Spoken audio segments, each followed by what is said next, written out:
Ya estamos comenzando y estás en vivo, dice. Quiero recibir con un gran aplauso a Solia María Centeno de Baglivo. Qué lindo verte, qué lindo tenerte aquí, amiga querida. Para mí es una gran bendición y un honor tenerte en mi canal. Yo te cuento que este espacio se ha creado para contar historias inspiradoras y eso es lo que quiero hacer contigo hoy día, porque bueno, ya desde el primer rato que te conocí ha sido así una conexión así de amor a primera vista, creo. Y después todo lo demás que ha ido pasando, cómo nos hemos ido conectando, realmente ha sido wow. Entonces, para mí es un gran honor tenerte aquí. Y quiero que me cuentes, amiga querida, qué fue lo que sucedió el 5 de abril de 1974. Bueno, ese fue el año que nací, ha sido un año, estábamos todavía en la época de la dictadura de Banzer. Mi papá era un subteniente del ejército, mi mamá una adolescente prácticamente, tenía 16 años en ese momento. En esas épocas se casaban jovencitas. Y bueno, pues dolores de parto desde el día anterior, y como que a eso de las 10, 10:30 de la mañana en el hospital de Montero, una ciudad cerca de aquí a 1 hora de Santa Cruz. Mi mamá es internada y creo que fue una clínica del doctor Rueda, si mal no recuerdo. Y bueno, eran clínicas caseras, no es como las clínicas de hoy, también era una cosa sencillita, ¿no? Entonces, bueno, pues me vino el momento de nacer y me tranqué en la vagina de mi mamá. Me tranqué, mi mamá se desmayó, era tan chiquita mi mamá, yo era tan cabezona y tan grande que mi mamá no pudo soportar el parto natural y se desmaya. Entonces quedé trancada, y cuando comencé a ponerme morada, pues en ese momento el médico de emergencia le dice a mi abuelita, vaya a traer un forceps, que en esa época eran unas paletas donde a los niños les agarraban y los presionaban para que salgan, ayudaban para que salgan de la vagina. Y fueron, imagínate, cruzar la plaza, irse a prestar de otro médico y volver, y yo ahí, mi madre desmayada y yo ahí trancada. Cuenta mi abuelita, que en paz descanse, mi abuelita materna, que prácticamente fue un milagro mi nacimiento, porque todos creyeron que yo iba a nacer con algún problema mental o parapléjica o algo, porque me faltó oxígeno en ese momento del parto y estaba morada, ¿no? Entonces, cuando vinieron con el forceps y me sacaron, yo ya llevaba no sé cuántos minutos ahí en la vagina de mi mamá, y bueno, pues me lastimaron un poco la cabecita, estuvo varios meses, estuve sin cabello, no me hacía el cabello, siempre tuve poco cabello, y cuando nazco y me dan la palmada, pues le di el grito de vida, ¿no?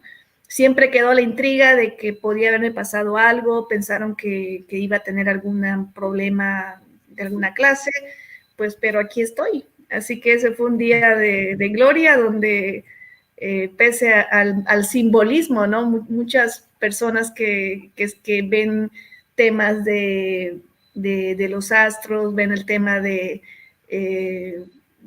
las constelaciones familiares y tantas cosas bonitas, interesantes que hay de sabidurías ancestrales, pues dicen que ese simbolismo del parto con forceps son las almas que normalmente tienen miedo a vivir, tienen miedo a repetir experiencias. Esto ya es un tema, un simbolismo, ¿no? Que te vengo comentando. Y causalmente, pues, en mi vida, relacionando, podemos hacer una analogía de ese parto, siempre ha sido un miedo a quitarme la máscara y a descubrir mi identidad propia, ¿no? Al llegar a entender quién es esa verdadera Solia que siempre quería vivir, y que en ese momento, pues, que por muchas cosas de la vida y programación del mismo sistema, vivía con unas máscaras. Un simbolismo muy interesante de la analogía de mi nacimiento con mi vida actual. Súper interesante, como tú dices, además que, bueno, tú has escrito 2 libros, estás en tu 3er libro, y eso es realmente dignísimo de poder contar, porque al contar tu libro, Sobreviviendo al Sistema Educativo, que aquí lo tengo y aquí está ya casi por terminar, me lo he comido en una tarde, y muy, muy liviano, muy, muy light, realmente como estarías charlándome a mí. Entonces, ahí, bueno, tú comentas también que sí, claro que sí, hay ya estudios científicos de cómo afecta el nacimiento, ¿no? Pero también es el vientre, ¿no? O sea, seguramente los mensajes de la mamá adolescente, de temor y de todo eso, que te siembran ciertas cosas que después obviamente tú las trabajas porque sabemos que las personas venimos a este mundo con una misión y con objetivos, si lo vamos a llamar así, para aprender, ¿no? Entonces, ya tú nos vas a contar todo lo que has aprendido y todo lo que ha significado, digamos, el tener una madre adolescente, un papá, como tú dices, bueno, que ya vas a contar. ¿Cómo ha sido tu infancia? ¿Qué nos puedes contar de tu infancia? Quién es Sonia Centeno de Baglivo? Bueno, Soli es un alma que vino a romper paradigmas mentales, ¿no? Llegué como todas las almas en blanco y lo interesante de mi perfil es que he sido muy fácil de programar, ¿no? Una confianza absoluta en el proceso de la vida que fue como que la causal para crearme mi propio autoengaño. Cuando eres niño siempre estás tienes esa confianza en los adultos, en los padres, en el sistema, en todas las personas que te rodean. Y pues yo como toda alma confié y me vino una programación total que llegó un momento en que perdí mi identidad. Entonces Soli es un alma que eligió programarse por un sistema para vivir la experiencia, la hermosa experiencia del autodescubrimiento y el autoconocimiento a través del amor a sí mismo y el amor a la vida. Entonces, eso digamos como alma, ¿no?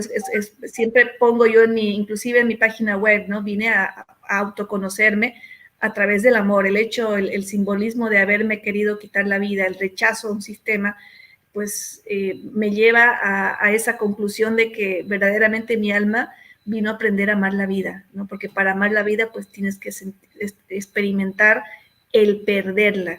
Entonces, me encanta haber elegido estas experiencias, aparte que me ha ayudado a desarrollar resiliencia, pues me ha llevado a encontrar mi misión y mi propósito de vida a través de entender este proceso de la existencia y dejar un legado a través de manuales escritos, ¿no? Así que Soli ahorita está como que recién viviendo en congruencia lo que verdaderamente es. Y como roles, pues, ¿para qué? No sé si valdrá la pena decir los roles. No, lo que tú quieras, este es tu momento, estamos en un momento libre, el que contamos historias y eso es lo que va a pasar, ¿no? O sea, tú vas a inspirarnos con tu vida, vas a inspirarnos con tu historia porque vamos a entrar primero, si tú quieres entrar al rol de hija, cómo fue Sonia de hija, Solia de hija y el tema de tu niñez, ¿no? O sea, incluso antes de entrar al kinder, ¿qué nos puedes contar? ¿Qué vivía, qué sentía, qué experimentaba Solia? Bueno, mi niñez me encantaba mirar el cielo, ¿no? Las estrellas. Yo me sentía muy especial. Y siempre cuando me pongo a pensar en los momentos más especiales de mi niñez, siempre ha sido en las noches, mirando el cielo.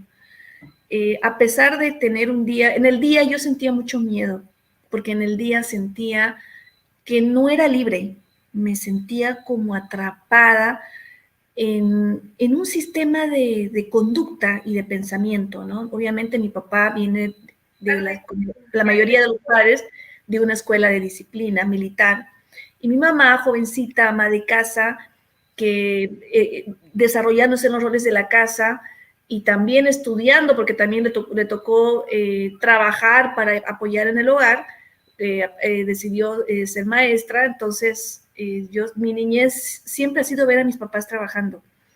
Y yo en esos momentos de soledad que tenía en casa, porque mi hermana era más chica, nos llevamos con 1 año y 4 meses, pero cuando tienes 2, 3, 4, 5 años, año y 4 meses es harta diferencia, y era más chiquita.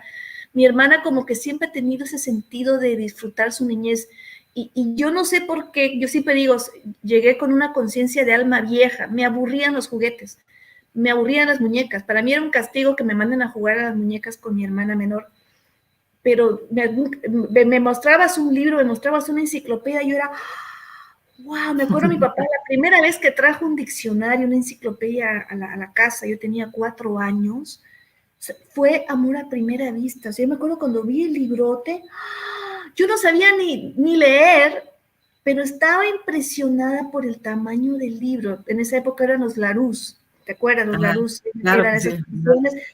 Y yo abría y esas imágenes antiguas, yo me transportaba en el tiempo y esa conexión natural, espontánea, porque todos los niños venimos con dones naturales, obviamente pues eso se fue reflejando en el transcurso del crecimiento de mi niñez. Y cuando yo veía todo eso, en las noches, cuando ya estaba en mi camita, que siempre me elegía cerca de la ventana, miraba el cielo, pues me creaba las películas y las historias y esas imágenes venían y yo me veía, yo no sé por qué sentía que podía tocar las estrellas, Qué Claudita, hermoso. sentía que podía tocarlas y habían días que lloraba y no sé por qué miraba al cielo y decía, ¿por qué me han dejado aquí?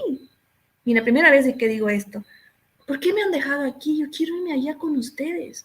Y yo no sabía a quién le hablaba, porque tampoco nunca hemos sido, bueno, yo vengo, mi familia por tradición es católica, y me acuerdo que me hacían rezar el angelito de la guarda, pero yo sentía que no le hablaba a los ángeles, yo sentía que le hablaba a seres que estaban en las estrellas.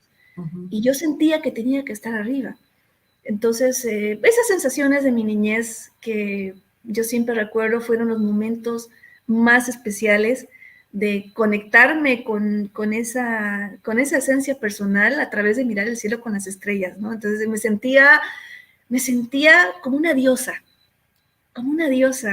Claudita, y esa sensación me empoderaba, ¿no? Pero eso era solamente las noches hasta que despertaba con el estrés de que me quería levantar y al colegio y ahí me di cuenta que no era una diosa.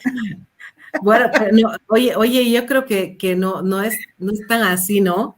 Porque tu realidad es todo lo que tú eres, sientes y haces. Entonces, no es, efectivamente pasamos peor, ni qué decir ahora, ¿no?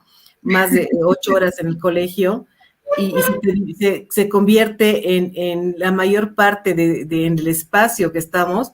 Sin embargo, el hecho de que tú puedas contar esto es parte de ti y eso es Olia, ¿no? O sea, eso es un ser de luz, literalmente, ¿no? Y hay algo que me ha encantado, que tú comentabas de las hormiguitas. Yo te cuento, bueno, tú vas a contar primero lo que tú sentías y me he sentido bastante identificada con las hormigas. Bueno, me encantaba, me acuerdo que cuando, como éramos solitas, no salíamos casi, viviéramos hijas de militar, íbamos de un lugar a otro, siempre había el miedo de mi papá que nos hagan algo, ¿no? Porque siempre estábamos en villas militares, habían soldados, movimiento, ¿no? Entonces éramos dos mujercitas, ¿no? Que no salíamos, entonces mi papá consciente de que no teníamos mucho desenvolvimiento social, pues no nos vivíamos dentro de casa. Yo me aburría dentro de casa, cuando ya cumplía el ciclo de los libros, salía afuera y desde chiquita me llamaba la atención. Yo decía, ¿cómo es posible que estos bichitos tan chiquitos puedan alzar cosas tan pesadas? Agarraban palitos, maderitas, hojas. O sea, esa curiosidad, yo decía, ¿cómo pueden ser tan fuertes? Yo no podía comprender cómo algo tan chiquito era tan poderoso. Y yo me acuerdo que en mi momento de concentración, yo seguía a la hormiguita. Y me venía la curiosidad de conocer el centro del hormiguero. Obviamente no podía mirar más allá del hormiguero, ¿no? Hasta que me picaba una hormiga y terminaba llorando y me entraba. Pero siempre me encantaba ver el caminito que realizaban. Y veía cómo iban en filita, claro, como yo lo asociaba, la vida militar, que las tropas de los soldados, decía, estos son como los soldaditos, decían, son animalitos trabajadores, pero esa estructura, esa organización, ese trabajo en equipo, esa red, pues me vibraba en el cerebro. Y se me comenzó a hacer un hobby, mirar esas hormigas, y todos los días yo andaba buscando, este he hecho un camino nuevo, este debe ser un nuevo hormiguero. Y al día yo era la que controlaba los caminos. Y veían, y este desapareció, ya no están viniendo por acá, ¿qué ha pasado?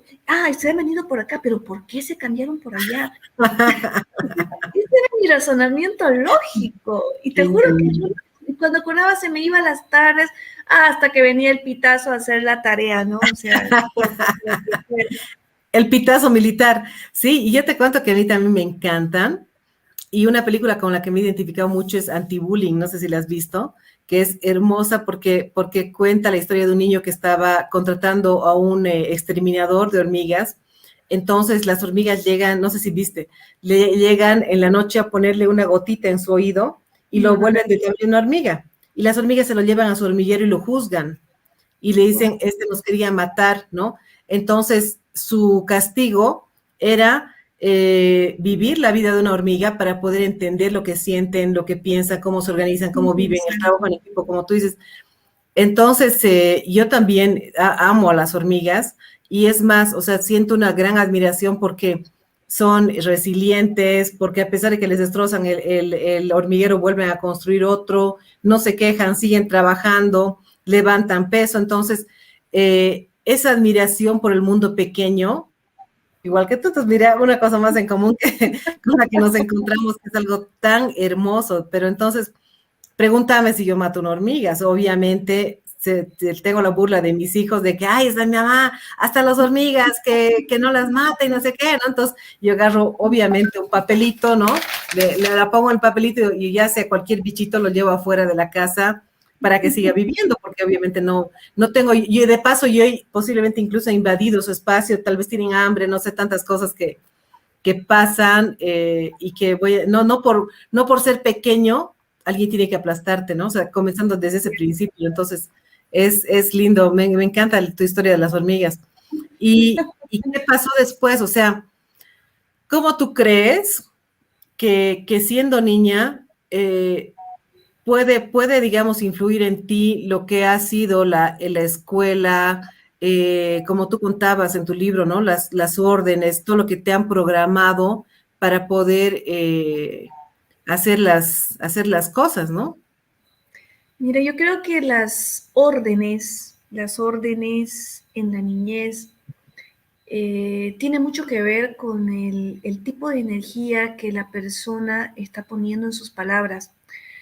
Y yo recuerdo que muchas de las órdenes que recibía, sentía vibración de miedo, sentía vibración de amenaza, tanto en adultos, o sea, hablo de adultos en general, no solamente mis papás, que en un momento de nervios y estrés, que las cosas de la casa, obviamente uno cuando crece entiende, pero en ese momento, imagínate, somos niños que no entendemos nada de pagar cuentas, no entendemos nada del trabajo, nuestra vida quizás como muchas veces nos han podido representar en nuestra cara es levantarse, jugar, ir al colegio y no sé qué, ¿no? Y es duro a veces que te digan, ¿no? O sea, no haces nada, esto, lo otro, y tú dices, bueno, pues, pero ¿cuáles son los hábitos? ¿No? ¿Cuál es el camino? ¿Cuál es el checklist que vas a cumplir? Y es triste que por lo menos en mi época, en mi generación, el checklist y lo que tenías que cumplir, pues muchas veces te lo decían con miedo, con rabia, con nervios, con dolor, con enojo. Entonces, y eso queda grabado, ¿no? Porque tú, claro, vienes en un mundo donde todo es bonito, te miman, eres la bonita, la, no, la hijita, todo, y de repente viene un grito, de repente viene algo fuerte, ¿no? Quizás una palmada, ¿no? Quizás una jalada de oreja, ¿no? Quizás, inclusive en mis épocas los maestros también en algún momento nos han gritado y nos han tocado, nos han dado con la regla, nos han agarrado del brazo y nos han hecho así, ¿no? Entonces, bueno, yo ahí en mi libro digo hasta los colegios donde estoy, obviamente no voy a decir que maestros por ética y por respeto, porque eran otras épocas, eran épocas en que los padres inclusive toleraban que los hijos reciban ese maltrato, no se entendía un maltrato psicológico, es En más, realidad, muchos le pedían, ¿no? O sea, vas a no, educar a mi dele hijo usted, y no presto dele, un poto, ¿no? dele usted, a usted le va a hacer caso, nalgas y todo, ¿no? Esa era la formación, ¿no? Inclusive hoy en día yo veo muchos memes que ponen, yo soy de la generación del chinelazo, de cinturonazo, ¿cómo es? Tironazos. Cinturonazo, y soy una persona respetable y no sé qué, y no, sí, puede ser, pero yo creo que nadie puede decir que tiene paz interior en el alma. O sea, es triste que todavía justificamos esa educación, pero nadie dice, ah, yo soy una persona que estoy todos los días con la mejor actitud y no siento depresión, no siento dolor de cabeza, no siento, yo qué sé, yo no le levanto la voz a nadie. Inclusive cuando tengo problemas económicos y viene el cobrador, yo lo atiendo con la sonrisa. Yo creo que nadie diría eso, ¿no? Y cuando ves una injusticia, no, yo con resiliencia, no, yo creo que nadie de nuestra generación puede decir eso. Somos nosotros las personas más nerviosas, hablo por la mayoría, puede haber excepciones, si algo bendecido. Normalmente, la mayoría somos personas nerviosas, somos personas con cierta fragilidad, una resiliencia forzada, ¿no? Fingimos muchas veces la actitud, pero en el fondo hay días que queremos gritar y queremos mandar a cierta parte, si quieres, las cosas, pese a que podemos ser personas con hábitos y un montón de reglas y estructuras mentales, pero hay días que sentimos agotamiento emocional. Y esa debilidad, esa flaqueza, pues es una programación emocional que tenemos desde nuestra niñez, porque ese mismo agotamiento emocional lo sentimos en la mamá, en el papá, en el maestro, en la abuelita, en el tío, en la mamá de la compañera que llegó desesperada a recoger a tu compañerita y se la sacó del brazo porque era tarde.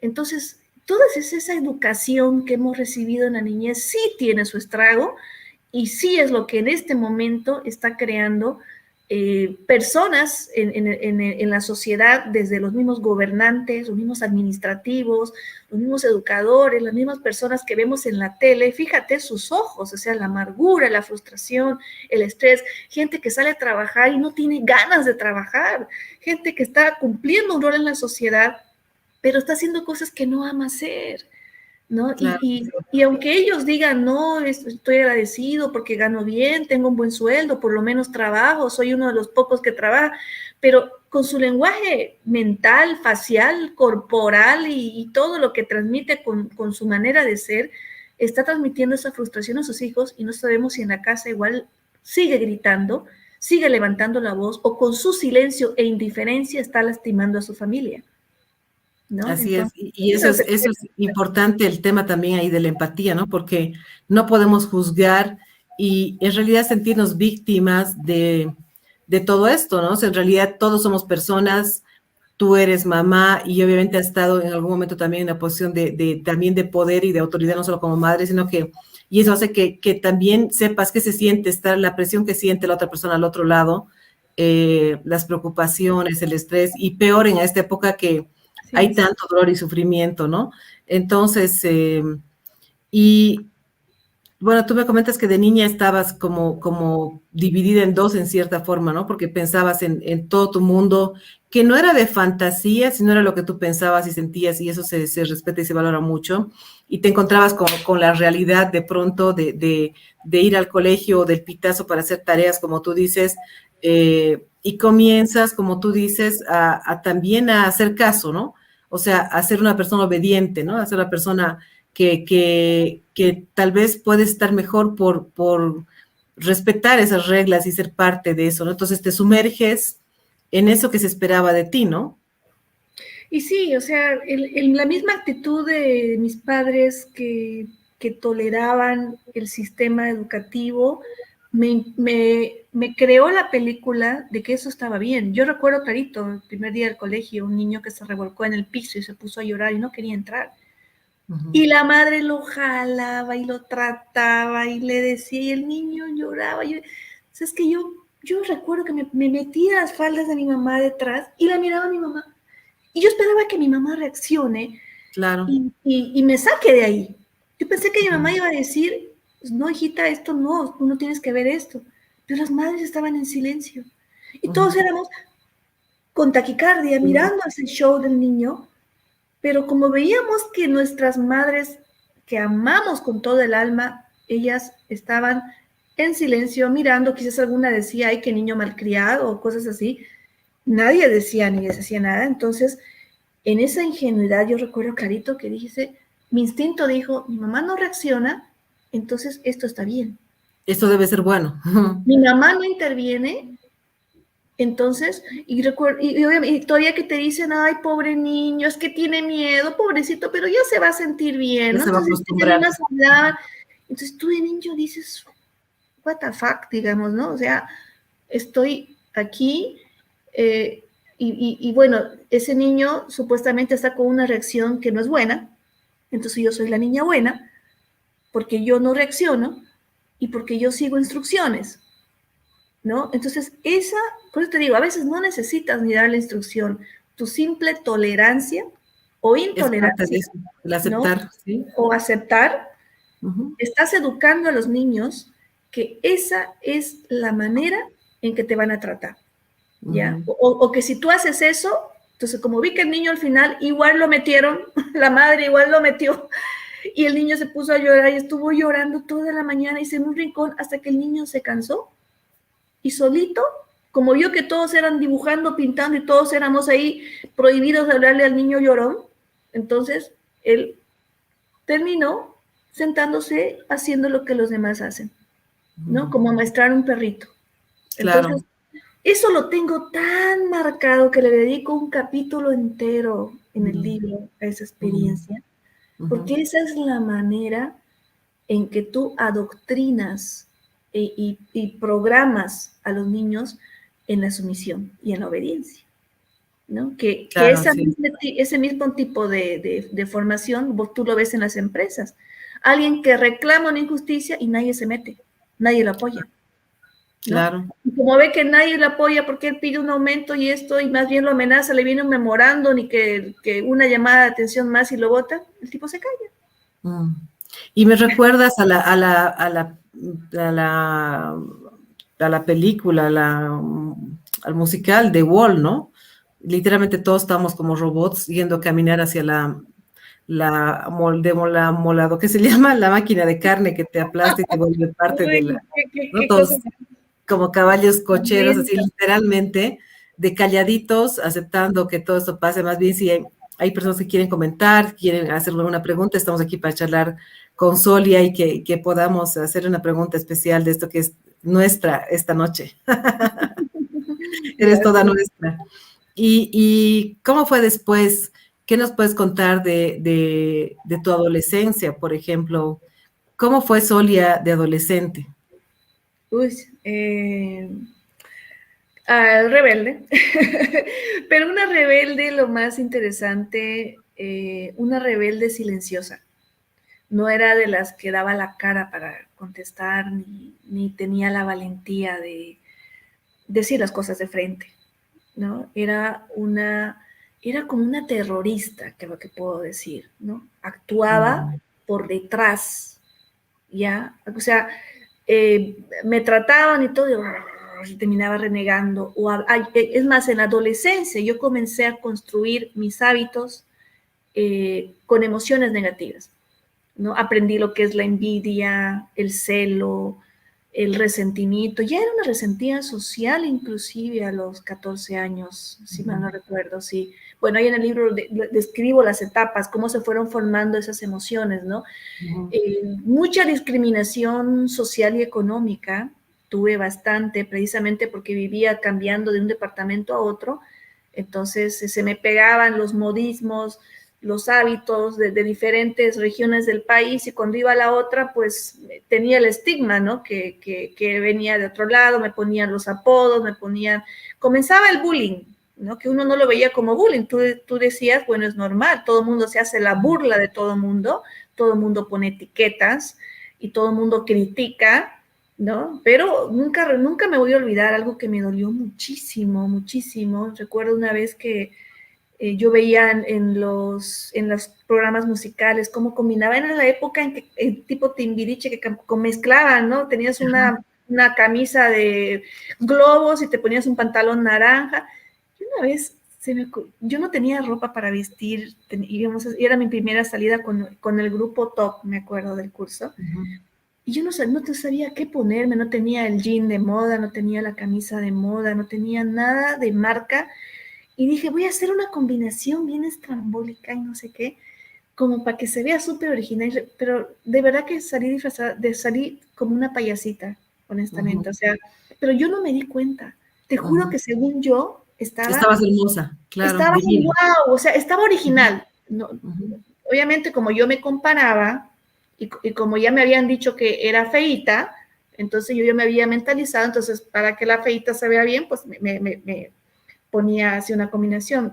Nunca me olvido que una de las muchachas a la que yo admiraba mucho, era una de las más bonitas del curso, yo la admiraba muchísimo y estaba muy honrada de poder salir en el grupo con ella, pues ahí ella no se dio cuenta que yo escuché, decía, ¿viste cómo vino la Zulia? Parecía una Lari. Qué vergüenza. No nos acerquemos mucho, que vaya ya por delante, para que piensen que no estamos con ella.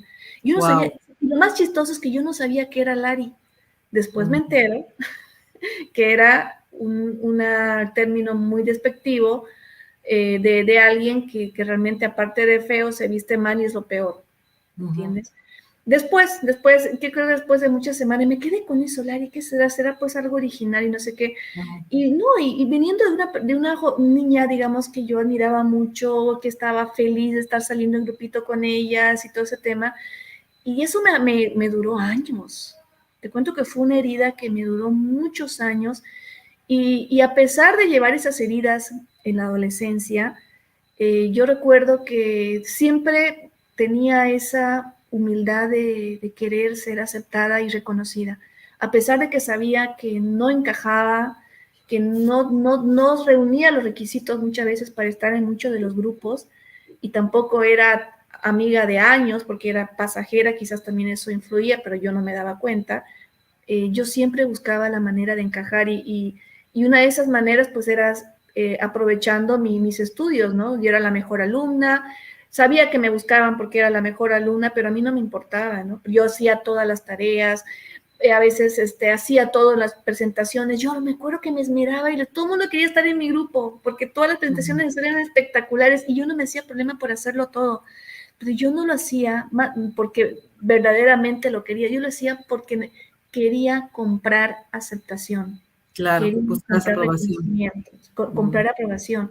Y eso se me hizo, te cuento, un hábito en la adolescencia. Mi adolescencia fue muy dolorosa, fue mucho sufrimiento porque no, caí en un autoengaño de querer ser aceptada, no tenía amor propio, ya había perdido mi autoestima y ya me sentía una niña como una nerd, ¿no? Como dicen en el exterior, me sentía como la nerd, la inteligente, pero era la yesca, la que no vestía como ellas, no era la rubia de ojos azules, tampoco era la chica adinerada, tampoco era la hija del empresario, menos era la chica popular, no era nada, absolutamente nada de lo que supuestamente se buscaba una etiqueta como para que tú puedas ser una persona buscada. Entonces, ese estado de conciencia de sentir las diferencias económicas, sociales, emocionales y tantas cosas y sentir que no eres parte de ningún grupo, de verdad que fue como un limbo. Siempre que recuerdo mi adolescencia, para mí era una tortura ir al colegio. Era una completa tortura. Yo cuando llegaba ahí no sabía, en el recreo era un estrés dónde me iba a ir y con quién me iba a juntar. Era un estrés, porque eran las camarillas y yo no pertenecía a ninguna. Y cuando te querías acercar, era como que los circulitos se cerraban, ¿no? Y como que, o sea, esta se quiere meter, o sea, afuera. Entonces, y yo me acuerdo que así aprendí a construir el arte de la comunicación porque comencé a meterme, comencé a invadir espacios, comencé a perder, porque yo dije un día, si yo no comienzo a meterme, nunca me van a aceptar, ¿no? Pero fue muy doloroso, fue muy triste y bueno, pues y ahí cabalmente el primer intento de suicidio fue a los 14 años, ¿no? Cuando esos problemas psicológicos, emocionales, sumado a un montón de presión de ser la mejor alumna, de seguir el checklist, de fingir, de vivir con máscaras y tantas cosas que se fueron acumulando desde la niñez, pues un día despiertas y sientes que tu vida no vale nada. Y creo que eso es lo más, es el intento de suicidio no es algo que se te ocurre o se te viene como una tendencia a la noche a la mañana, es algo que se construye hasta en un proceso de 10, 15 años, ¿no? ¿Y tú qué podrías decirle a los, gracias por comentar eso, Soli, sé que es difícil decirlo, pero bueno, ya estás, como tú misma dices, ¿no? O sea, el contarlo es terapéutico porque es parte Sí. del reconocerlo y verlo, ¿no? Ya no está en ti, sino que también lo sacas, ¿no? ¿Qué podrías decir a una persona que está en la situación en la que tú estabas y pensando, mi vida no tiene sentido, o sea, mejor si me libero de esto, ¿no? ¿Qué podrías decirle tú a esa persona que está así en este momento? Mira, yo le diría que busque ayuda de conversar ese problema con alguien, porque una de las causas por las cuales nos queremos matar es porque nos llenamos mucho de esa, es como cargar el contenedor de basura emocional. Yo fingía que todo estaba bien, fingía ser la mejor hija, mi tarea era ser la mejor hija, la mejor estudiante, la mejor hermana, la mejor en todo. Esa era mi programación. Entonces yo no podía estar mal, yo no podía decir me siento mal. Es más, eso era prohibido en mi código de conducta, en mi código de valores. En mi código de valores yo tenía que estar siempre en actitud de, sí señor, lo vamos a hacer, sí señor, esto se hace, sí señor, o sea, todo era actitud como el soldadito, o sea, simbólicamente, hija de militar. Esa era mi actitud. Entonces, cuando estás todos los días en el autoengaño, es como llenar un contenedor de basura. Llega un momento en que eso huele tan mal que se pudre y se oxida. Y cuando te das cuenta, estás tan llena que, y encima te has acostumbrado a callar, ya no lo puede, porque yo me acuerdo que en algunos momentos que me encontraba llorando, mi mamá me miraba a los ojos y me decía, hijita, ¿qué te pasa? Yo recuerdo clarito, la miraba a los ojos a mi mamá y era como que tuviera un tapón en la boca, no podía hablar y yo quería decirle, mamá, necesito tu ayuda, mamá, necesito un abrazo, mamá, necesito que me escuches, mamá, necesito hablar. No podía, Claudia, no podía, porque era tantos años de mi vida de acostumbrarme a callar que cuando quería hablar sentía una bola aquí y sentía como un bozal, como el perro con bozal. Yo la miraba y lloraba y mi hijita, ¿estás bien? Y tampoco podía decirle esto. Yo Claro. solamente, y se me caían las lágrimas. Y después mi mamá me decía, ¿te duele el estómago? Y ahí sí le decía sí. O Sí. sea, como diciendo, es algo físico. Pero yo no quería causar el dolor de que sepa que me sentía miserable, porque no había aprendido a expresar mi malestar. O sea, nunca había aprendido a decir me siento mal. Entonces, si alguna persona está pasando por ese momento caótico de depresión, el primer paso es hablar, o sea, a esas alturas ya no sirve hablarle al espejo, ni sirve escribir, porque uno se acostumbra a callar. O sea, necesita romper el silencio. Ese es el primer paso, romper el silencio. Hasta Y que alguien te crea, además, ¿no? Porque por ahí no hablar te crean, con ay, estás de alguien, bacanas, tus berrinches, ¿no? Como tú dices, ¿no? por eso Hasta que buscar alguien te crea, ayuda. te escuche. Una amiga, no sé, siempre tenemos a alguien que es de nuestra confianza, que nos haga el favor de escucharnos, aunque no le interese lo que hablemos, siempre hay alguien que por hacernos el favor nos va a decir, ya, te escucho. O sea, va a fingir por último que le interesa, pero es hablar. Para mí, Sacarlo, Claudita, ¿no? es el primer paso. Mm. Y de ahí ya lo demás se viene dando. ¿Y cómo fue en tu caso? ¿Cómo reaccionaron tus papás? ¿Qué pasó en ese momento? Mis papás nunca se enteraron. O sea, lo más chistoso es que luego de que decido no matarme, se no tire y decido continuar con mi vida, tuve que aprender a vivir con la culpa. Y encima, cuando Eso estás más. en colegios católicos y de monjas y que te hacen recuerdo que te vas a ir al infierno y que no eres hija de Dios y que eres una pecadora, que los suicidas prácticamente se condenan de por vida. Imagínate que he tenido que sobrellevar esas programaciones de sentir que yo ya estaba condenada el resto de mi vida y que no merecía perdón. Eso lo mostré hasta mis 35 años. ¿no? Wow. Y el documental, cuando yo dije mi verdad, fue a mis 42 años de pérdida. Hasta mis 35, yo ya me había creado el pensamiento que me iba a ir al infierno, ¿no? Que estaban, inclusive, eso me llevó a una tendencia alcohólica. Yo tenía tendencias, era una alcohólica social entre mis 25 y mis 35 años, cuando era abogada y era socialera y todo. Y me acuerdo cuando yo bailaba y decía, pucha, yo ya estoy perdida. O sea, ya me condené en esto. Yo me acuerdo que me venían los pensamientos y bebía. Y decía, qué tristeza vivir sin sentido. Saber que te vas a condenar en el infierno. Tenía miedo hasta de ver películas. Por lo menos me sirvió para no ver películas de terror. Pero todo lo que era, comencé a crearme la figura del diablo. Comencé a tener pesadillas. ¿ya? Yo me sentía pecadora, me sentía que era una mujer mentirosa que engañaba, porque yo cargaba con esa culpa de haberme querido matar y no lo podía decir. Ni siquiera... Tú no lo dijiste, o sea, no supieron tus papás hasta tus 35 años. Hasta mis 42. No, ya vamos a llegar a los 42.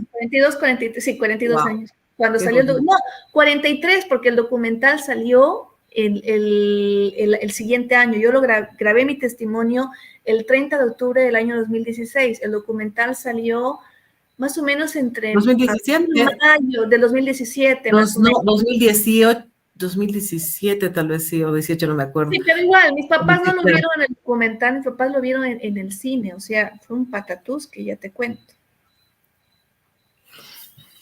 Bueno, vamos a llegar ahí. No lo vieron mi esposo, lo vieron mis hijos, o sea, ya te cuento. ¡Ah! ¡Qué jodido! Mira amiga, cómo todo... Ahora, una cosa que es importante, y ahí quiero hacer el paréntesis, es que nunca es tarde, ¿no ve? Y justamente, bueno, estamos en varios espacios, tú y yo, de poder encontrarnos, gracias a Dios, y para mí es bendecido. Sin embargo, tú muchas veces lo has dicho, ¿no? Y obviamente suena jodido el haber cargado con ese peso hasta ese momento. Sin embargo, también fue su momento, ¿no? También tenía que ser así, porque hay gente que despierta a los 60, hay gente que despierta a los 5, no sé, entonces, no es que pucha, tu vida estaba acabada y despertaste a esa edad, o sea, era el momento. Y eso es importante porque también uno dice, ¿cómo? Bueno, sí, aguantaste, sin embargo, no es que sí podías haberlo hecho antes, pero no era como que no se hubiesen confabulado las cosas. Creo que las estrellas se han alineado para hablarlo en su momento, ¿no? Bueno, jodido. Y, o sea, lo que tú comentas es que también tu forma de poder recibir aprobación era ser la mejor estudiante y que la gente te pide estar en su grupo para ser incluida. Y también había el tema del bullying por ser de otra región, ¿no? O sea, todo el tiempo era o ser mejor estudiante o ser de otra región, hacía que la gente, en realidad, mira, yo sé que tú eres experta también en esto, pero es increíble cómo hay gente que te dice, no le voy a poner, no sé, el nombre Luis, porque va a rimar con pis, digamos, ¿no? O sea, increíblemente cómo la gente incluso piensa que por decirle otro nombre ya le han salvado del bullying, ¿no ve? Pero había una persona que se llamaba Daniel Vargas en pre-kinder, mira, que no era de una X persona, y le decían orejas largas. No tenía orejas largas, solo apellidaba Vargas. Entonces, no eres la única, y tú sabes eso, ¿no? O sea, todos, y hemos hablado muchas veces también de esto, o sea, de una u otra forma, nos hemos sentido inseguros, nos hemos sentido con falta de aprobación, con las heridas emocionales famosas, que pucha, al final, los papás somos creadores de traumas, el sistema educativo es creador de traumas, entonces es casi imposible, yo creo que imposible que alguien no crezca con eso porque la misión es curar, la misión es encontrar ese sentido a la vida, la misión es descubrir para lo que viniste, ¿no? Y eso es lo que tú también nos has contado que has descubierto, ¿no? Que tu misión es poder tener la capacidad de poder encontrar ese sentido a la vida, ¿no? Esa alegría a la vida y contar al mundo que la vida es hermosa, ¿no? Y eso es lo que tú haces, eso es lo que inspiras a mí. Qué linda. Sí, bello. Un detalle después, interesante de ¿sí? los grupitos que veían los recreos, ¿sabes por qué yo quería estar ahí? Ahorita que me vino un flash en la mente, era porque yo veía que reían tanto, la pasaban tan lindo compartiendo, que esa sensación de bienestar, de compartir una sonrisa y compartir la alegría, era lo que yo quería vivir. Ni siquiera era el hecho de querer ser la mejor o estar entre las mejores, era el hecho, yo también quiero reír, yo también quiero sentir alegría, ¿no? Porque me siento sola, ¿no? Entonces yo también quiero sentir esa sensación, ¿no? Entonces, bueno, fue un déjà vu que me vino, que disculpa que te corté, que quería un poquito compartir, por si alguien se sintiera identificado con eso. Y ahí está, tienes una identificada. ¿Qué le puedes decir a Vanessa? Uy, bueno, Vane, te felicito porque el primer paso para sanar esas heridas emocionales, pues es reconocer que no la pasamos tan bien. Salir del autoengaño que pensamos que, no, eso pasó en la niñez, ya pasó. No, ¿qué te va a afectar eso? Olvídate. O sea, yo crecí cuando yo quería expresar lo que sentía, y de algún momento, de repente en algún momento de traguitos con las amigas, yo quería una charla más sustanciosa y quería comentar, y de repente quería hablar de nuestros temas, ¿no? Como diciendo, oye, tú sientes esto, ¿por qué yo sigo en esto? Ay, estás vieja, como traumada, y búscate un psicólogo. O sea, ¿cómo vas a estar con esas cosas tan... Debería darte vergüenza hablar de esas cosas. Cuando yo me acuerdo que comenté que iba a escribir un libro así, igual hice un comentarios sociales, cuando ya estaba, después de ver el testimonio con Yuren, claro, ya estaba ya más liberada en ese momento, igual la gente me decía, qué ridícula, ¿cómo vas a escribir esas cosas? ¿No te da vergüenza? ¿Qué santo tienes que destapar cosas del pasado? Mira para adelante, no seas, pareces una niña traumada. Entonces, ahí me di cuenta, ¿no? Cuántos perjuicios sociales hay, así que yo la felicito a Vane Villarroel Jiménez, porque hay que ser muy valiente y hay que ser muy, muy íntegro y muy transparente para reconocer que uno no la pasó tan bien, que uno se sintió muy mal y que uno se sintió víctima, porque ahora es pecado decir víctima, pero es la verdad. O sea, todos hemos tenido una época de víctima y de mártir, y el primer paso para salir de eso es reconocerlo. Entonces, va por buen camino, Vanessa. Bueno, Vanessa es mi hija.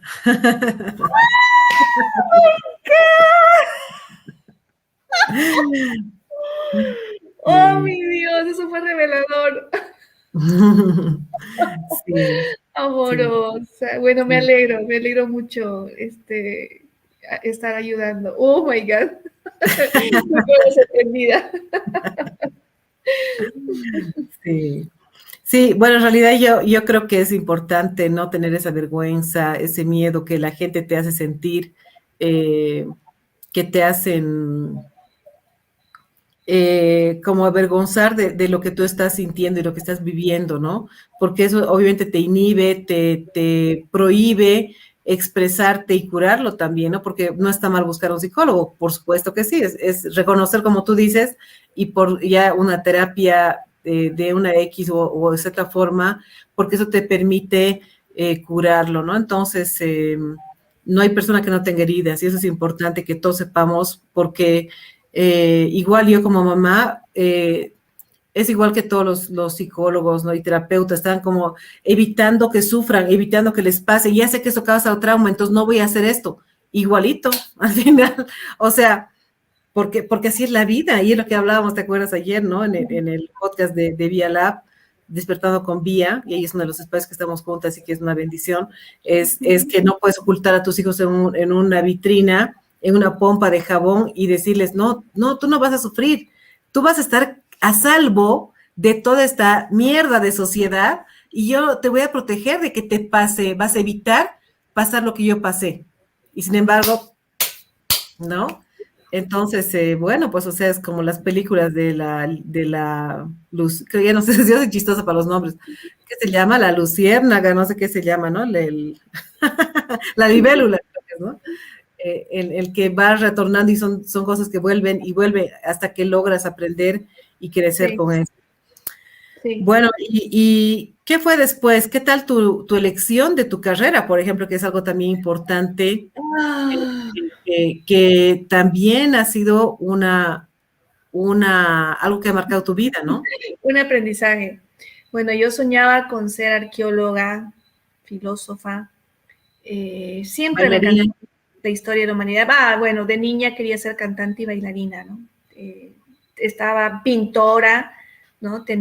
Escribía poesías de una manera tan natural, ese don, la verdad que lo perdí.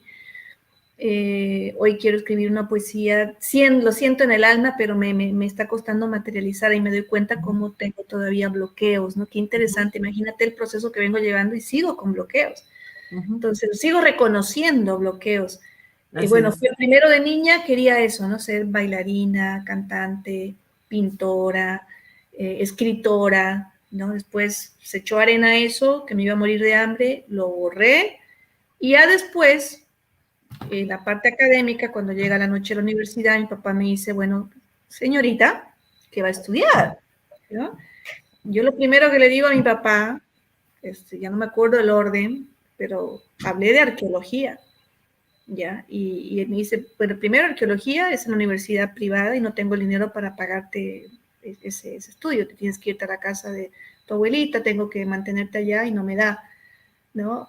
Pablo Samuel, muchas Pachito. gracias. Muchas gracias, Pablito, gracias. Y luego te vas a morir de hambre porque aquí en arqueología no hay desarrollo. Tienes que irte al extranjero y no, yo no tengo el dinero para pagarte al extranjero. Tampoco tenía orientación de becas, o sea, ni idea. O sea, cuando has vivido mantenida de tus padres sin ningún tipo de orientación de emprendedurismo en el colegio, porque nos querían para buscar, sacar títulos y empleo, entonces lo único que sabes hacer es elegir así al azar y ni siquiera averiguo si hay oportunidades en otros países, como ahora en el Internet. Luego dije filósofa. Y bueno, pues como mi padre me vio incapaz de decidir por una profesión que sea Una dentro profesión de de lo la que gente, así, de algo gente. congruente, algo No, y lo digo con para ser mucho alguien. cariño, ¿no? Con mucho cariño, porque siempre hablamos con mi papá de esta anécdota, ahora que mi papá ya leyó el libro, todo, o sea, y eso es otro detalle interesante, ¿no? O sea, tener la libertad de expresar y mi padre la comprensión. Yo ya sé que ya no soy esa niña, él sabe que ya no es ese papá, y ahora es un papá, imagínate los dos escritores, bueno, ya. Pero en ese momento, obviamente mi papá, con el miedo de que su hijita obviamente tenga herramientas para ganarse la vida, me dice, bueno, hijita, vas a estudiar derecho. Usted va a estudiar derecho, ¿por qué? Porque los abogados ganan plata, ganen o pierda. Porque tengo un amigo abogado que gana mucho dinero. Entonces, vas a estudiar derecho y te voy a poner de practicante con los abogados que yo veo de mi círculo, que son respetados y que son personas que ganan dinero para que aprendas a ganar dinero. ¿Y yo qué dije? Sí, papá, ¿no? Entonces, fue un gran aprendizaje estar 5 años en una carrera que nunca que hallaste el sentido, ejercer una carrera que, no, la verdad que no puedo tampoco, o sea, fue mi destino, ¿no? Yo como alma ahora soy consciente que elegí esa experiencia. Obviamente ahí tenía un punto más de resiliencia, ¿no? Hacer algo que no te gusta, que te genere, sí me generó dinero, sí hubo un proceso, pero obviamente es esa historia, ¿no? De que los padres te elijan la carrera, es algo que hoy en día ya no se tiene que repetir porque genera seres humanos con tendencias a las adicciones. Yo he tenido muchas adicciones en mi vida, producto de la frustración de no poder hacer cosas que amo hacer. Y es triste llegar a tus 30 años. Yo a mis 30 años sentía que era una mujer, como que ya me había dejado el tren. Era tanta mi frustración y tanto mi vacío emocional que cuando llegué a mis 30 años yo estaba en mi bufete, toda la rutina, el procurador, la llamada, cobrar el cheque, ir al palacio, hacer el escrito, el contrato, recibir al cliente, ir a tu casa, almorzar, tu hijito, pagar el colegio, esa vida. Llegó a mis 30 y yo dije, no puede ser que así va a ser el resto de mi vida. No puede ser que voy a vivir así. Y nunca me olvido que fue un momento muy doloroso en mi bufete de abogada, cuando de repente expreso y digo, quizás yo no nací para cumplir mis sueños. Nunca me olvido. O sea, es que fue como una puñalada en mi corazón ese momento. Y cuando comencé a crear ya esa conciencia, quizás yo no nací para cumplir mis sueños. Quizás eso de mirar las estrellas fue una imaginación de niña. Quizás yo no soy especial. Quizás yo vine sencillamente a ser como una persona más que nació, creció, se reprodució y murió. Yo me acuerdo que a mis 30 años comencé a sentir eso. Y cuando comencé a sentir esa emoción en que ya mi vida era hacer cosas que no me gustaban, nunca me olvido de mis 30, a mis 35 años, comenzaron un montón de problemas que ya me llevaron a un cambio trascendental en mi vida, que fue dejar la carrera de la abogacía, ¿no? A mis 35 años. Así que, bueno, fue un momento doloroso que estaba recordando. Esa parte, por ejemplo, todavía esa sensación de vacío, ¿no? Llegar a pensar que naciste para no cumplir sueños es como lanzarte al vacío, como lanzarte a un abismo, es como un suicidio lento. ¿Y tú ese momento sí sabías qué querías? O sea, o ya estaba perdida esos sueños, o sea, todavía los tenías como pendientes o estaban ya olvidados. ¿Sabías cuáles eran tus sueños? En ese momento, lo que verdaderamente movía mi alma, ya lo había olvidado, escribir. O sea, escribir ni idea. Pintar, escribir poesías, ¿no? Es para gente ociosa, ¿no? Esa era mi mentalidad. El arte, ¿no? Es para la gente que ya le sobra el dinero y que pueden dedicarse, ¿no? Entonces ha sido para trabajar. Tenía una mentalidad de que había que esforzarme para conseguir dinero, esa era mi mentalidad, y tenía que endeudarme para tener mis cosas. Esos eran los constructos mentales que yo tenía de la sobrevivencia en la vida. Y recuerdo que el único momento en que yo sentía paz era cuando leía Historia de la Humanidad. Pero mi razonamiento lógico decía, o sea, leer, o sea, no te trae ningún beneficio. O sea, sí, pero sentía paz cuando leía la Historia de la Humanidad. Pero como no, ya había roto los constructos de hacer cosas que amo hacer, eso para mí era un tabú, era algo inexistente. Entonces, yo me acuerdo que leía, cerraba el libro y lloraba, porque me daba cuenta que no podía hacer nada con ese don de leer. O sea, no tenía esa mentalidad, esa visión. Y de nada me servía ser una mujer inteligente si no podía cumplir mis sueños. Es más, creo que en ese momento yo ya no tenía sueños, Claudia, porque yo ya había borrado el ser escritora, ser pintora, todo yo lo había borrado. Entonces, era como que fuera un zombie. Vivía en mecánico y fueron momentos de, la verdad que muy tristes, de sentir que no aspiraba a nada. Y amiga, ¿tú dijiste que a tus 35 has intentado otra vez quitarte la vida? Y bueno, sí, cuando quedé de la noche a la mañana en la calle por un juicio, un problema, y recibí un desprestigio muy fuerte a mi carrera de la abogacía, hice una denuncia y al final se me volcó la tortilla, y lo que normalmente pasa en los países latinos, por no hilar muy fino, ¿no? Porque salí tan mal parada en ese tema que firmé documentos en que no podía hablar absolutamente nada, no son cosas que quedan selladas y me las llevo a la tumba. Pero fue triste descubrir cómo se manejan las cosas a nivel país, a nivel economía, cómo se manejan las grandes economías del mundo. Entonces yo dije, si esto me ha pasado a mí en pequeño, Dios mío, ¿cómo será en el mundo, en el planeta? Y inclusive en ese momento hasta me arrepentí de haber traído hijos a este mundo. Porque yo dije, no puede ser que traje hijos a este mundo con esta escala de valores que no funcionan para formar un ser humano con congruencia. Fue muy doloroso, Claudia. Ese momento, me acuerdo que mi marido me tuvo que dar unos buenos sopapos para que reaccione. Y él me dijo, Soli, eres madre, tienes hijos, te amo, o sea, me tienes a mí. Pero nada valía para mí ese momento. Porque yo le decía, ¿de qué sentido tiene, Marcelo? Estamos construyendo una vida sobre nada. Porque este sistema no funciona.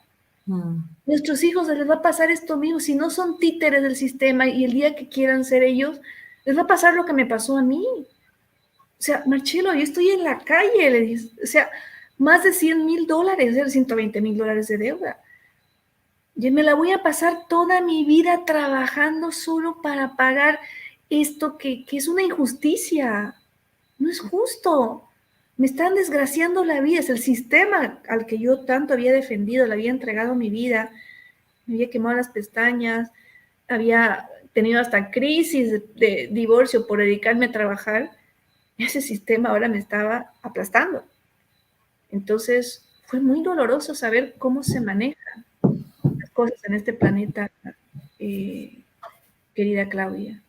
Fue muy doloroso. ¿Y cómo ha salido adelante? ¿Qué ha pasado ahí? O sea, realmente estaba todo perdido, estaba tu vida hecha una nube, o hecha una noche, y que, a ver, contame esa parte que igual, o sea, no hay una edad para no pensar en esto, ¿no? O sea, como que después obviamente te van incluso complicando más las cosas, como tú has comentado, y no te liberaste de esa sensación que tenías, ¿no? De decir, no, no, no, adiós, adiós mundo cruel. Bueno, yo ya venía como era mi hobby la lectura, como te comentaba, yo ya venía leyendo muchos libros de energía cuántica, espiritualidad, crecimiento personal. Y recuerdo que a mis 25 años, si mal no recuerdo, 25 años puede ser, llegó a mis manos literatura de Luisa Hay. Nuestra querida mentora. Sí, ese es su libro, Usted puede sanar su vida, fue como mi Biblia, creo que 20 años. Yo me aferré tanto a ese libro, Claudia, porque yo dije, esta mujer ha pasado por tantas cosas y no se murió y encima sobrevivió a un cáncer. Y ahí comencé a entender el tema de la congruencia de cuerpo, mente y espíritu, del desarrollo del ser. Obviamente no como lo entiendo ahora, ¿no? Pero ya tenía chispitas y algo en mi alma me decía que si yo lograba, como logró ella, en hacer un cambio de vida en cosas tan sencillas como aprender a decir la verdad y ser transparente, podía lograr un milagro en mi vida. Pese a que lo había leído a mis 25 y a mis 30 yo había renunciado a mis sueños y me sentía miserable, y a mis 35 otra vez y me sentía miserable, en esos momentos de desesperación, cuando me di cuenta que de nada servía quitarme la vida y de nada servía escaparme y de nada servía meterme debajo de la cama y no enfrentar, que no me iba a resolver nada, en ese momento se me vino a la mente. Esa literatura de Luis Hay, la vida de Luis Hay se me vino a la mente cuando Luis Hay decía, cuando todo estaba perdido, ¿no? Decidí hacer obviamente las cosas diferentes. Es un resumen, no lo digo textualmente así, ¿no? Pero en ese momento dije, y me puse a pensar, y fue como una crisis existencialista que me llevó a cuestionar mis valores. Y me puse a pensar, yo caí en la mentira. Yo me dejé llevar por el dinero, por ser manipuladora, por ser controladora. Nunca he hecho cosas por amor, o sea, por dar sin esperar nada a cambio. Siempre las hice por interés. Siempre he sido una mujer que ha buscado aceptación, reconocimiento. O sea, de repente se me vino como una película en mi vida. Fue como un morir de pie. Y de repente comencé a ver, o sea, como que recién entendí que lo que yo estaba viviendo hace rato, yo lo había sembrado. No sé cómo explicarte. Fue un reconocer, pero sin ser consciente. Lo sentí en mi corazón. Y en ese momento, cuando veo todos mis valores, y dije, ¿y qué pasaría si yo dejo de mentir y comienzo a decir la verdad? Si comienzo a ser buena madre, si comienzo a ser buena esposa, si comienzo a perdonar, si comienzo a ser buena hija. O sea, de repente fue como una chispita de luz así en toda esa oscuridad. Y dije, algo en mi alma me dijo que era lo único que me podía salvar. Porque yo me acuerdo clarito en esos días cuando yo lloraba encerrada en mi escritorio de abogada, cuando todo estaba con mis cuentas congeladas, me acuerdo que mis ropas, mis joyas, convertí mi bufete en un bazar, comencé humillándome con mis amigas, escribiéndoles que por favor vengan a apoyarme, algo aunque sea para sus niñeras, para sus empleadas, porque era una ofensa a mis amigas decirle ni comprarme algo de mi sobra. Entonces, cuando yo estaba en esa desesperación, yo recuerdo que algo dentro de mí decía, ¿y qué pasaría si tú comienzas a ser una persona que haga las cosas diferentes? Entonces, fue una cosa muy, muy, muy trascendental en ese momento, muy, muy de Dios, Claudia, porque yo recuerdo que yo estaba como un casco en mi cabeza, estaba bloqueada y sentía en mi corazón, yo me acuerdo que miré al cielo, yo le dije, yo me enojé con Dios ese día, me enojé, y dije, me estás humillando, no puede ser, sigo con humillación, sigo agachando la cabeza, ¿por qué no puedo tener éxito? ¿Por qué no puedo tener dignidad? Yo merezco dignidad.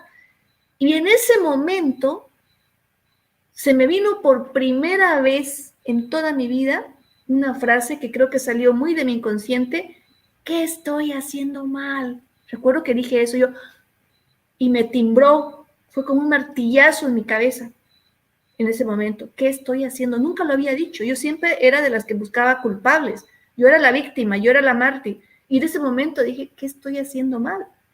Y me acuerdo que miré para arriba y comencé a llorar, y en mi corazón le dije, ¿qué quieres de mí? ¿Qué quieres de mí? Porque he hecho de todo y todo me va mal, todo me sale mal. ¿Qué tengo que hacer? No recibí respuesta, obviamente, conscientemente, ¿no? Pero cuando, como estaba arrinconada, tirada en el piso, en mi bufete, llorando, pensando en las deudas, pensando que cualquier ratito me iban a embargar todo, o sea, todo el escándalo que se venía. Entonces, yo me acuerdo que en ese momento dije, ¿qué pasa si comienzo a decir la verdad y comienzo a ser una mujer íntegra y comienzo a ser una mujer que deje vanidades, egocentrismos y comienzo a enfocarme en ser una mejor persona? O sea, en ese momento creo que me vino la transformación. Y eso dice Pacho, ¿no? Nuestro amigo querido que es reconocido subconscientemente. O sea, tú tienes y todos tenemos esa sabiduría interior que no la escuchamos, es nuestra intuición, lo que todo quiere decir tu ser divino, tu ángel de la guarda, lo que tú quieras decir, que te está diciendo, oye, comienza a conectarte contigo, con Dios, con las cosas buenas. Y eso es importante, ¿no? O sea, porque a veces no escuchamos también y estamos creyendo hacer bien las cosas de manera racional, pero en realidad sabemos que lo racional no siempre va a ser lo correcto, lo positivo, lo sano, lo adecuado, lo bueno para ti y para los demás, ¿no? Entonces eso hace que sigas otra vez volviendo a caer en lo mismo, ¿no? Y, y contame, ¿cuál ha sido el minuto bueno, yo sé que que tú cuentas, ¿no? ¿Qué estás haciendo? Y después, hasta que llega el momento en que tú te miras tu historia, contame eso que es algo muy importante también en tu vida. ¿Qué fue lo más trascendental? Que no entendí la pregunta. La pregunta es, ¿cómo tú decides comenzar a curarte? ¿Qué momento dejas de decidir ser víctima?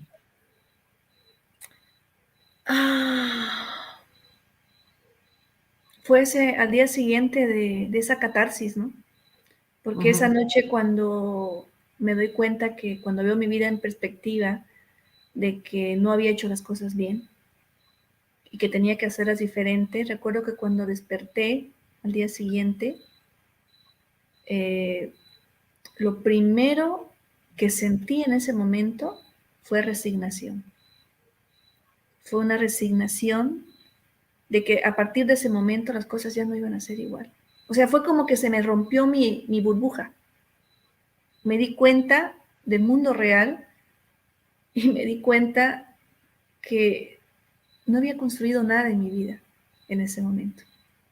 O sea, me sentí como cuando le pones por error pones el delete a tu CPU y borras todo lo que tenías acumulado. O sea, ¡ah! Esa sensación de decir, perdí todos mis archivos. Desperté y me di cuenta que ya no iban a haber más fiestas en ese momento, que ya no iba a haber más una Solia banal, una Solia que solo piensa en carteras, zapatos, en la imagen, o sea, ese mundo que si bien lo disfruté mucho, ¿no? Hay mucha gente hermosa que he conocido, pero que no me había aportado, aparte de diversión, no me había aportado como sustancia en mi vida. Porque yo creo que cuando tú estás haciendo cosas que te edifican, te sientes plena y te sientes una persona satisfecha, por no decir feliz. Pero ese día yo desperté, ¿sabes qué? Me sentí como que cuando termina una guerra, como en esas películas de la Edad Media, ves la neblina y ves los muertos así tirados, y tú estás caminando y te das cuenta que estás vivo, estás lleno de heridas, todo, pero estás vivo y estás mirando y te das cuenta que todo cambió, que los amigos que tenías ya no están, que el momento en que tú estabas pensando que todo estaba bien en tu vida, las cosas ya no van a ser así y que tenía que aprender a vivir con ese dolor, esa quiebra y ese fracaso. Mi vida ya no iba a ser igual. Yo ya iba a comenzar un nuevo rumbo y era nuevo para mí. O sea, por primera vez yo no sabía qué iba a pasar, Claudia, porque yo no conocía esa Solia. ¿Y qué La hiciste? Solia, pues hice lo único que podía hacer, comenzar a ver mis posibilidades de qué emprendimiento voy a hacer ahora que me han cerrado el bufete, que no puedo ejercer mi profesión, que mi reputación profesional está dañada, que se me han cerrado las puertas del mundo financiero que estaba en ese momento, que ya no tenía el dinero para sostener el mundo social, que ni el costo de vida, ni el estilo de vida que tenía. Entonces, lo primero, ahí sí funcionó el razonamiento lógico. Me senté, mi esposo, bueno, es contador, administrador, y me senté y ahí le dije, por primera vez le pedí ayuda a mi esposo, porque como era abogada egocéntrica, que tenía mi propio dinero, era autónoma en mis ingresos. Me acuerdo que me senté todo humilde y le dije, Anchero, necesito tu ayuda, ayúdame a administrarme. Tengo esto, ¿cómo lo puedo? Comencé a emprender y bueno, pues ahí comienza mi fase de emprendedora, de estar en un bufete, en la mejor zona de mi ciudad, terminé repartiendo volantes en la calle, en un multinivel, y convertí desde ser una mujer que estaba hecha una Cleopatra en su bufete, terminé haciendo licuados, batidos y buscando consumidores hasta en los mercados, amiga, y bueno, y ahí comenzó otra fase de mi vida. Uh-huh. ¿Y cuándo es el momento que tú decides contar tu historia? ¿Cuándo fue ese momento? Uy, le mando en un audio a Jürgen Klarich, sale una convocatoria en el Facebook, que la vio mi hermana, ni siquiera yo la vi. Mi hermana llega enloquecida a mi casa y me dice, Soria, tienes que mandar tu testimonio. Vengo a grabar tu testimonio. Ya estoy cansada de escucharte llorar, ya estoy cansada de escucharte, porque yo me desahogaba con mi hermana, ¿no? Me sentía mal y mi hermana Era me dice... tu paño de lágrimas. Era mi paño de lágrimas. Y bueno, me cansé de ser tu paño de lágrimas.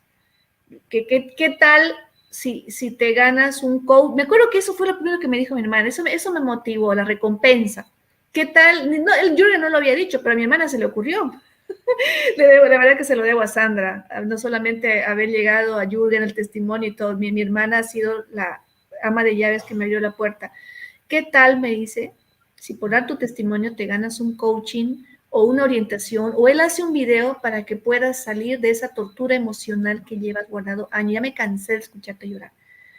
Y digo, bueno, entonces escribo, me acuerdo que lo escribí el testimonio, que tenía que ser clavado en 5 minutos. Pues cuando acordamos salió 14 minutos, ¿ya? Cuando iba por el minuto 3, recuerdo que yo estaba siguiendo la partitura y en una de esas se me abrió el corazón, solté el cuaderno y comencé a hablar. Comencé a sacar, mi memoria de dolor salió porque por primera vez estaba diciendo la verdad en un audio. Me envolvió esa memoria de dolor como una nube, como una masa, y comencé a hablar a capela, sin partitura. Y terminé con un quiebre, con una cosa muy profunda, pidiendo auxilio y reconociendo algo que no quería reconocer, que me sentía fracasada y me sentía miserable. Entonces llega ese audio, como a la semana, a los 10 días, me llama Jürgen, me recibo un audio de Jürgen, a mi celular, y él dice que mi testimonio había sido seleccionado de más de 60 testimonios y que quería que sea parte del documental. Primero me invita a que vaya a Miami, que vaya a México o a Chile, y yo pues ni idea, no tenía el dinero para viajar. Y bueno, pues le dije que no podía. Y yo dije, bueno, ni modo, o sea, tuve el honor, por lo menos la satisfacción de que hice un buen speech y todo. Me vuelve a llamar a la siguiente semana y me dice, estoy en Chile, era un sábado, el lunes estoy en tu casa con todo mi staff, con todo mi equipo, voy a grabar quiero tu testimonio para mi documental. Te había sido seria la cosa.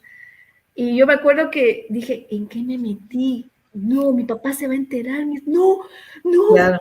Yo primero dije, o sea, ¿quién me va a tirar bola, no? O sea, pero cuando llega, yo dije, por ahí